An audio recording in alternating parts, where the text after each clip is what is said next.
আসসালামু আলাইকুম রহমতুল্লাহ বরকাতুহু। তে বন্ধুগণ, আশা করি আল্লাহ পাকের রহমতে সকলে সহি সালামতে আছেন।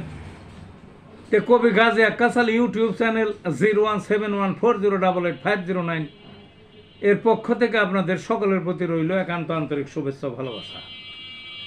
তে বন্ধুগণ, এখন আপনাদের সামনে যে বয়ানটা রাখবার চেষ্টা করব, বয়ানটার নাম হলো মহিলা সংক্রান্ত অসুখের মহা চিকিৎসা। কি? মহিলা সংক্রান্ত অসুখের মহা চিকিৎসা।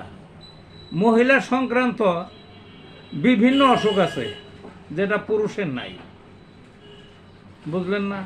যে সাধারণত কি কি মহিলাদের মাসে একটা মাসিক চক্র হয় আর কি, যেটাকে ওই ঋতুচক্র বা ঋতু বলে, বুঝলেন না? এটা যাদের সুস্থভাবে হয়, স্বাভাবিকভাবে হয়, নিয়মিত হয়, তাদের একটু ভালো। কিন্তু অনেকেরই দেখা যায় এই নিয়মিত হয় না, হয় আগে হয়, হয় পরে হয়, হয় একেবারে বন্ধ, বা অল্প অল্প হয়, অতিরিক্ত হয়, ওই অল্প অল্প অল্প অল্প হইতেই থাকে, একেবারে বন্ধ হয় না, অত্যন্ত ব্যথা করে, রক্ত থাকে, কারো থাকে না, জ্বালা পোড়া থাকে, ইত্যাদি ইত্যাদি আরও বিভিন্ন ধরনের সমস্যা ওই সময়টায়, বুঝলেন না?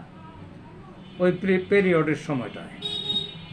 তারপরে মহিলাদের তো যে জরায়ুর মধ্যেও নানান ধরনের রোগ হয়, টিউমার হয়, ক্যান্সার হয়, জরায়ু বের হয়ে যেতে পারে যায় কারো কারো, বুঝলেন না?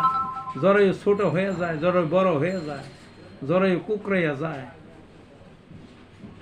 তারপরে মহিলাদের যে পেশাবদার আছে, ওখানে মারাত্মক খুজলি হয়, কারো কারো পাওয়া গেছে, ওই বীর খাউস পর্যন্ত হয়, বুঝলেন না?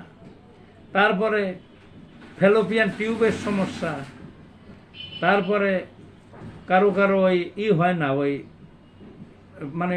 আর কি বন্ধাত্ব দেখা দেয়, বন্ধা, সন্তানাদি হয় না, ইত্যাদি আরো বিভিন্ন ধরনের অসুখ অনেক। যতই অসুখ হোক, হোমিওপ্যাথিতে এর প্রত্যেকটা সমস্যার ভালো ভালো চিকিৎসা আছে। লক্ষণ বুঝে যদি একবারে কয়েকটা ওষুধ ব্যবহার করা যায়, তাহলে যে কোনো সমস্যার সমাধান সম্ভব। তে ভালো থাকুন বন্ধুগণ।